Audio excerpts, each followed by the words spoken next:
Dear friends, టెక్నోమెట్రీ అంటే భయపడే వాళ్ళకి టెక్నోమెట్రీ అయితే సులభంగా నేర్చుకునేందుకు సీసీ వెబ్ న్యూస్ ద్వారా మేము మా వంతు ప్రయత్నం చేస్తున్నాము.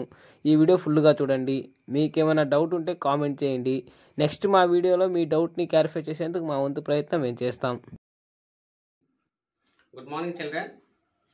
ఈరోజు మనం త్రికోణమితి గురించి చర్చించుకోబోతున్నాం. నా పేరు భాస్కర్ రాజు. త్రికోణమితి అంటే చాలామందికి కష్టం అనేటటువంటి అభిప్రాయం ఉంది. కానీ అలాంటి కష్టతరమైనటువంటి ఆ చాప్టర్ని మీకు సులభమైన రీతిలో చెప్పడానికి నేను ప్రయత్నం చేస్తాను. కాకుంటే మీరు చేయాల్సిందల్లా ఒక్కటి ఏంటంటే, నేను ఏమైతే చెప్తున్నానో మీరు శ్రద్ధగా మనసు పెట్టి వినగలిగితే మీరు కష్టం అనుకునేటటువంటి ఆ త్రికోణమితి మీకు సులభంగా అర్థం కావడానికి అవకాశాలు ఎక్కువగా ఉంటాయి. మీకు సులభంగా అర్థం కావడానికి నా ప్రయత్నం నేను చేస్తాను, కానీ మీరు శ్రద్ధగా వింటే చాలు. త్రికోణమితిని మనం చర్చించుకునే ముందు కొద్దిగా మనకు ఎంతవరకు దాని మీద అవగాహన ఉందనే విషయాన్ని కొంచెం లోతుగా చర్చించుకొని త్రికోణమితికి ఎంటర్ అవుతాం. ఓకేనా చిల్డ్రన్? రెడీ? మనం త్రికోణమితిని ఇంగ్లీష్లో ట్రిగ్నోమెట్రీ అంటారు. త్రికోణమితిని ఇంగ్లీష్లో ట్రిగ్నోమెట్రీ అంటారు. తెలుగులో అయితే త్రికోణమితి.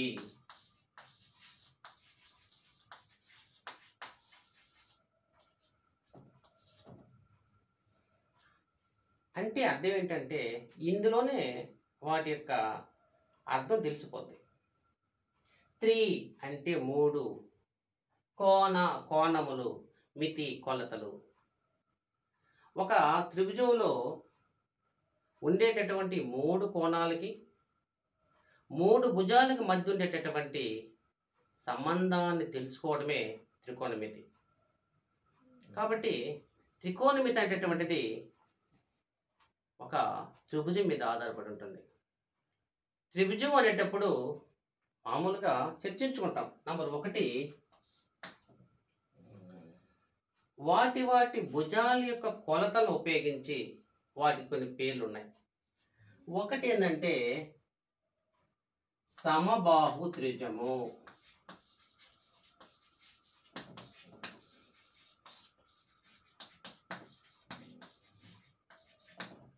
సమబాహు త్రిభుజము అంటే త్రిభుజంలో ఉండేటటువంటి మూడు భుజాలు యొక్క కొలతలు సమానంగా ఉంటే అలాంటి త్రిభుజాన్ని సమబాహు త్రిభుజము అంటాం. ఉదాహరణకి ఇప్పుడు ఇది ఉంది, ఇది ఏ, ఇది బి, ఇది సి, ఇది ఒక త్రిభుజము. ఇక్కడ ఏబి ఎంత ఉంటుందో బీసీ ఎంత ఉంటుంది, సిఈ ఎంత ఉంటుంది అనుకుంటే, ఒకవేళ 5 సెంటీమీటర్లు, ఇది కూడా 5 సెంటీమీటర్లు, ఇది కూడా 5 సెంటీమీటర్లు. కాబట్టి ఇలాంటి త్రిభుజాన్ని సమబాహు త్రిభుజము అంటాము. అర్థమైందా? అంటే ఏంటి? మూడు భుజాల యొక్క కొలతలు సమానంగా ఉంటే అలాంటి త్రిభుజాన్ని సమబాహు త్రిభుజం అంటాం. దీన్ని ఇంగ్లీష్లో ఏమంటారంటే ఈక్విలేటరల్ ట్రయాంగిల్.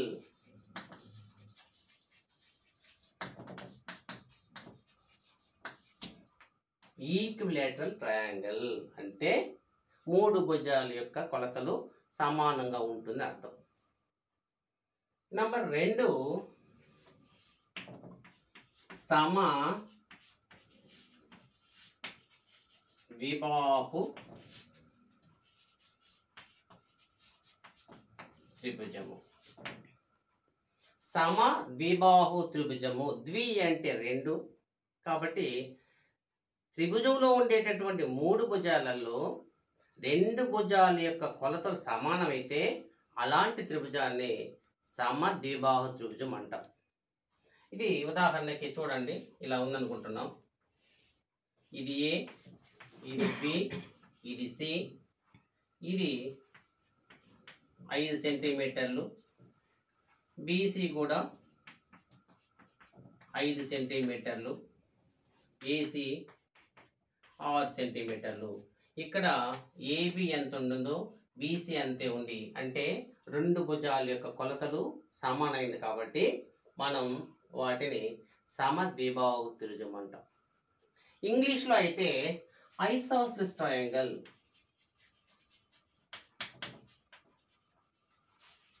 ఐసోసెలిస్ ట్రయాంగిల్ అంటాం. నంబర్ 3 విషమ బాహు త్రిభుజము.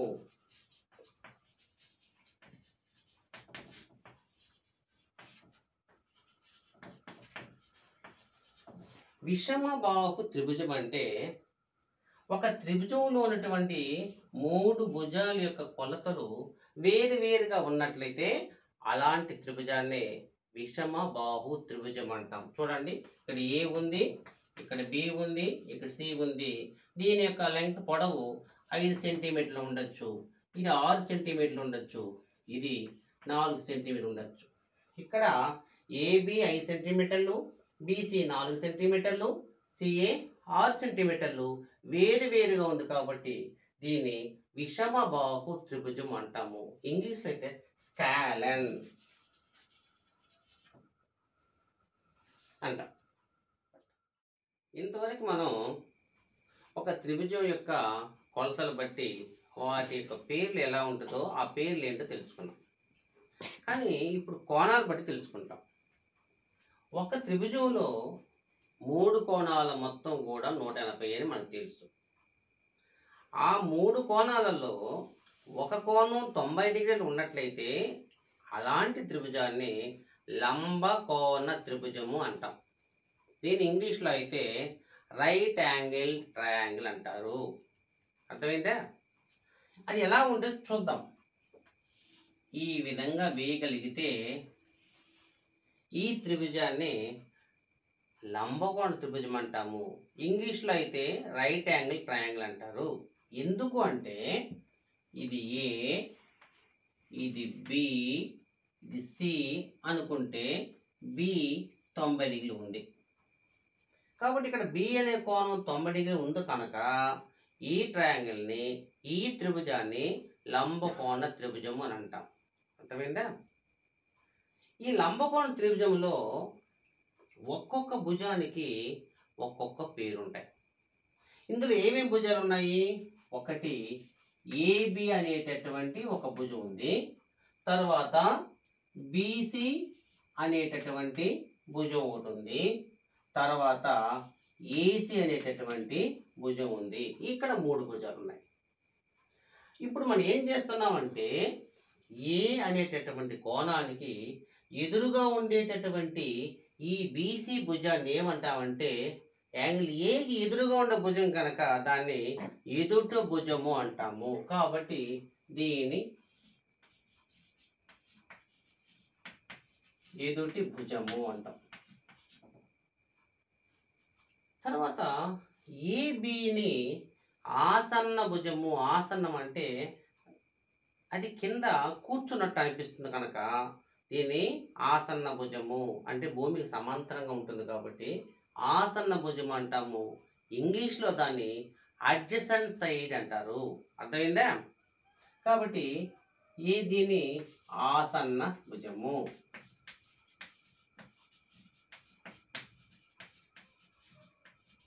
ఇకపోతే ఇక్కడ ఉండేటటువంటి ఏసీని తెలుగులో కర్ణము అంటాం. అదే ఇంగ్లీష్లో అయితే ఏబిని ఇక్కడ కింద ఉంది కాబట్టి ఇది అడ్జసెంట్ సైడ్ అది ఇలా బాగుంది కనుక అడ్జసెంట్ సైడ్ రాస్తాం కింద.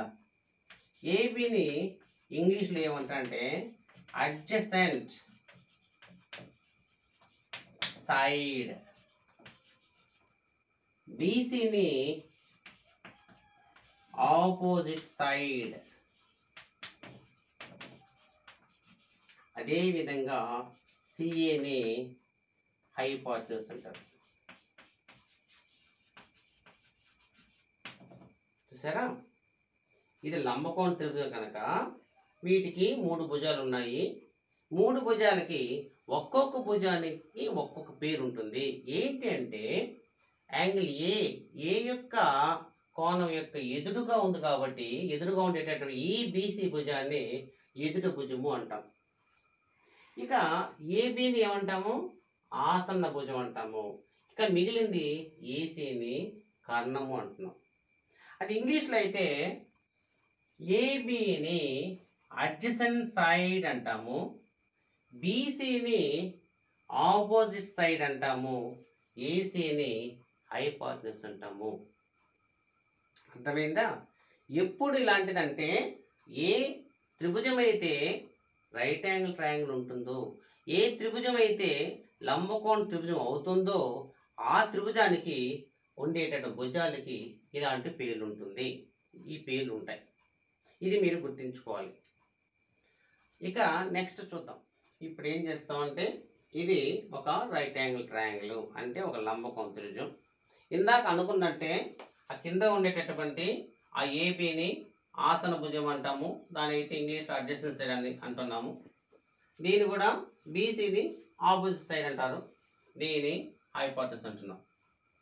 ఇక్కడ ఇది ఒక లంబకోణ త్రిభుజం కనుక అంటే ఇది ఒక రైట్ యాంగిల్ ట్రయాంగిల్ కనుక ఇది ఒక తీరాన్ని ఫాలో అవుతుంది.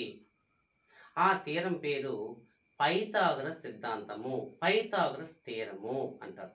సో ఇది పైథాగరస్ సిద్ధాంతాన్ని ఫాలో అవుతుంది.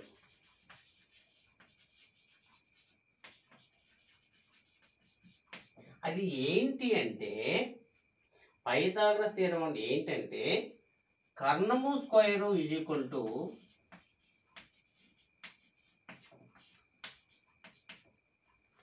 ఎదుట భుజము స్క్వేరు ప్లస్ ఆసన్న భుజము స్క్వేర్. అదే ఇంగ్లీష్లో అయితే hypotenuse square is equal to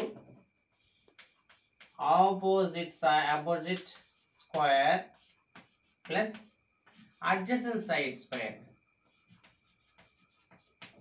ఇది మీరు గుర్తుపెట్టుకోవాలి. ఒక లంబకోణ త్రిభుజం అంటే రైట్ యాంగిల్ ట్రయాంగిల్ అంటానే అది పైథాగరస్ సిద్ధాంతాన్ని అనుసరిస్తుంది. పైథాగరస్ సిద్ధాంతం అంటే అర్థం ఏమిటి? కర్ణము స్క్వేర్ ఈజ్ ఈక్వల్ టు ఎదురు భుజం స్క్వేరు ప్లస్ ఆసన భుజం స్క్వేరు. ఇంగ్లీష్లో అయితే hypotenuse square is equal to opposite side square plus adjacent square. ఇది తప్పనిసరిగా మనం గుర్తుపెట్టుకోవాల్సిన విషయం. ఇక ఇప్పుడు మెల్లమెల్లగా ట్రిగ్నామెట్రీకి వస్తున్నాం. ట్రిగ్నామెట్రీలో అంటేనే తప్పనిసరిగా ఒక రైట్ యాంగిల్ ట్రయాంగిల్ ఆధారంగానే త్రికోణమితి మొత్తం ఈ ట్రిగ్నామెట్రీ మొత్తం కూడాను జరుగుతుంది. కాబట్టి ట్రిగ్నామెట్రీలో రైట్ యాంగిల్ ట్రయాంగిల్ లేకుండా ట్రిగ్నామెట్రీ లేదు. కాబట్టి రైట్ యాంగిల్ ట్రయాంగిల్ ఉపయోగించి ట్రిగ్నామెట్రీలో ఉండే సమస్యల్ని సాధించడానికి అవకాశం ఉంటాయి. లేదా లేదు. చూద్దాం ఎలా అంటే ఇక్కడ ఏ ఉంది కాబట్టి ఒక దీంట్లో 3 రేషియోస్ ఉన్నాయి. ఒకటి సైన్ ఏ, రెండోది కాస్ ఏ, మూడోది ట్యాన్ ఏ. ఇది నిష్పత్తులు, రేషియోస్ అంటారు. దీన్ని ఏమంటారంటే రేషియోస్. ఏంటి అంటే నిష్పత్తులు. నిష్పత్తులు అంటే ఏంటి? ఇక్కడ సైన్ ఏ కావాల్సి ఉంటే మనం ఆపోజిట్ సైడ్ వేసుకొని కింద హైపార్టనస్ వేసుకోవాలి. వేస్తే అది సైన్ ఏ అంటే ఆపోజిట్ బై హైపార్టనస్. తర్వాత కాస్ ఏ అంటే అడ్జసెంట్ సైడ్ ఎంత ఉంటుందో వేసుకొని తరువాత హైపార్టనస్. ఇకపోతే ట్యాన్ అంటే opposite side by adjacent side.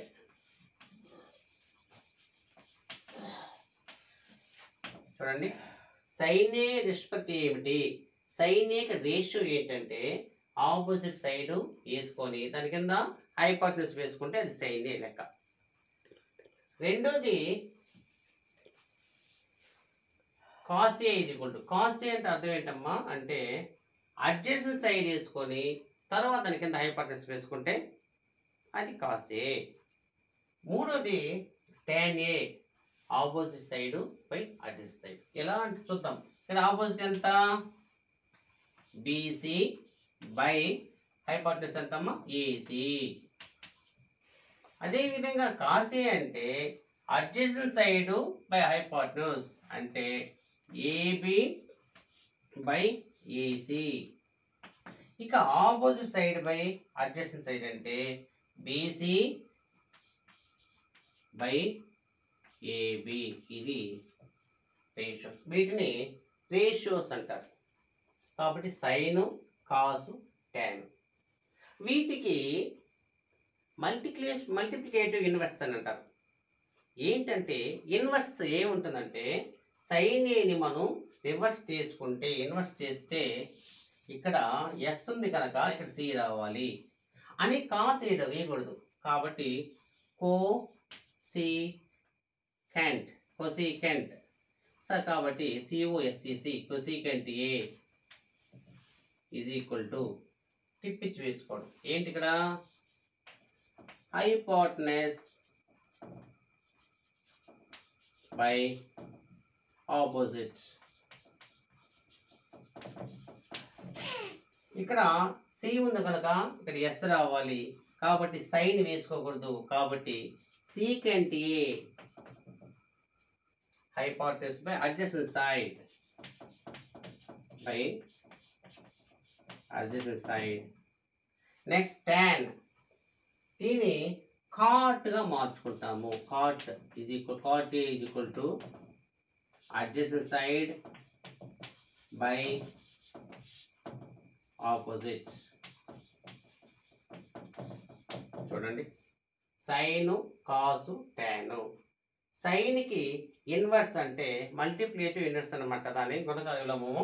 Sign A is equal to దాని ఇన్వర్స్ కోసికెంట్ ఏ. కాస్ ఏని ఇన్వర్స్ చేసుకుంటే సీకెంట్ ఏ. టాన్ ఏని తిప్పేసి వేసి ఇన్వర్స్ చేస్తే కాట్ ఏ. కాబట్టి ఈ మూడు నిష్పత్తులు వాటిని ఇన్వర్స్ చేస్తే వచ్చే మూడు మొత్తము ఈ 6 నిష్పత్తులు. వీటిని ట్రిగ్నోమెట్రిక్ రేషియోస్ అంటారు. అర్థమైందా? Trigonometric ratios. అట్లయితే దీన్ని ఏం రాసుకుంటామంటే రివర్స్ చేసేటప్పుడు ఏసీ బై బీసీ. దీన్ని రివర్స్ చేస్తే ఏసీ బై ఏబి. దాన్ని వీడిని రివర్స్ చేస్తే ఏబి బై బీసీ. ఇంతకు మించి ట్రిగ్నోమెట్రీలో ఏమి లేవు. ట్రిగ్నోమెట్రీలో ఉండే రేషియోస్ మూడే మూడు. ఏంటంటే సైను, కాసు, టాను. ఈ మూడుని ఇన్వర్స్ చేస్తే కోసికెంట్, సీకెంట్, కాట్ ఏం లేవు. తర్వాత మనం నేర్చుకోవాల్సింది ఒక్కటే. ట్రిగ్నోమెట్రిక్ రేషియోస్లో 3 ఉన్నాయి. Sine A, cos A, tan A. Sine ఏకి ఇన్వర్స్ చేస్తే cosecant A, cos A inverse చేస్తే సీకెంట్ ఏ, టాన్ ఇన్వర్స్ చేస్తే కాట్ ఏ. అంటే మల్టిప్లికేటివ్ ఇన్వర్స్ అంటారు. దీన్ని గుణకార విలోమం అని తెలుగు అంటారు. తర్వాత ఇక ట్రిగ్నోమెట్రీ కాబట్టి 3 రేషియోస్ ఉన్నాయి. వాటికి 3 ఇన్వర్స్ ఉన్నాయి. రెండోది 3 ఇంకా నెక్స్ట్ 3 ఏంటంటే అది ట్రిగ్నోమెట్రిక్ టేబుల్స్. అది కూడా sine A, cos A, tan A ఉంది. ఆ వచ్చిన వాల్యూస్ని మనం రివర్స్ చేస్తే cosecant A, secant A, cot A వస్తుంది. ఇది మొత్తం కూడా మీరు వినండి. నేను మ్యాథ్స్ చెప్పేటప్పుడు ప్రతి ఒక్కటి కూడా మీకు పక్కనే సెన్స్ పెట్టి చూపిస్తాను. హాయిగా నేర్చుకోవచ్చు. దీంట్లో కంగారు పడడానికి అసలు ఏం లేదు, భయపడడానికి కూడా అసలు ఏం లేదు. కానీ మీరు అవగాహన తెచ్చుకోండి, వినండి, ఆలోచించండి. నేను ప్రతి లెక్క చెప్పేటప్పుడు వాటి ఫార్ములాస్ పక్కన మీకు నీట్గా అర్థమయ్యే విధంగా చెప్తాను. ఓకేనా? ఓకే. ఇంతవరకు మీకు చెప్పిందంతా కూడాను ట్రిగ్నోమెట్రీ మీద అవగాహన పెంచడంలో భాగంగా మాత్రం చెప్పగలిగాను. మీరు ఇది నేర్చుకుంటే ట్రిగ్నోమెట్రీ మీకు చాలా ఈజీగా వచ్చేస్తుంది. కానీ ఈరోజు చెప్పిన దాంట్లో కొద్దిగా మీరు నేర్చుకొని గుర్తుపెట్టుకోవాల్సింది ఏంటంటే మామూలుగా ట్రిగ్నోమెట్రిక్ రేషియోలో sine A, cos A, tan A 3 మాత్రం ఉంటుంది. sin ఏకి ఇన్వర్స్ వచ్చింది కొసీకెంట్ ఏ, అది గుర్తుపెట్టుకోండి. కాస్ ఏకి ఇన్వర్స్ వచ్చింది సీకెంట్ ఏ రాసుకోవాలి. tan ఏకి ఇన్వర్స్ వచ్చింది కాట్ ఏ రాసుకోవాలి. మీరు గుర్తుపెట్టుకోవాల్సింది sin ఏకి కొసీకెంట్ ఇన్వర్స్ అవుతుంది, కాస్ ఏకి సీకెంట్ ఏ, tan ఏని కాట్ ఏ అవుతుంది. ఈ ఇన్వర్స్ అంటే మల్టిప్లికేటివ్ ఇన్వర్స్ అంటారు, దాన్ని గుణకార విలోమం అంటారు. ఇది మాత్రం మీరు గుర్తుపెట్టుకుంటే మిగిలిన భాగం మీకు టెక్నామెట్రీ ఎంటర్ అయ్యేటప్పుడు క్షుణ్ణంగా నేను నేర్పిస్తాను. ఇంతవరకు కూడా మనం ఇంకా ఎంటర్ కావాలా, కానీ టెక్నామెట్రీకి ఏమేమి కావాలనేటువంటిది మాత్రం ఇప్పుడు మనం నేర్చుకున్నాము. ఇది గుర్తుపెట్టుకోగలిగితే రేపు నేను చెప్పే భాగంలో నెక్స్ట్ పార్ట్లో మీకు టెక్నామెట్రీ బాగా అర్థమవుతుంది. ఓకేనా? జాగ్రత్తగా హ్యాపీగా నేర్చుకోండి, హాయిగా ఉండండి, హ్యాపీగా ఫీల్ అవ్వండి, మీకు మంచి మార్కులు వస్తుంది కూడా. ఓకేనా? Thank you. మేము చేసే వీడియోస్ మీ మొబైల్ కి నోటిఫికేషన్ గా రావాలంటే సబ్స్క్రైబ్ చేసుకుని పక్కనే ఉన్న బెల్ ఐకాన్ కూడా యాక్టివేట్ చేసుకోండి.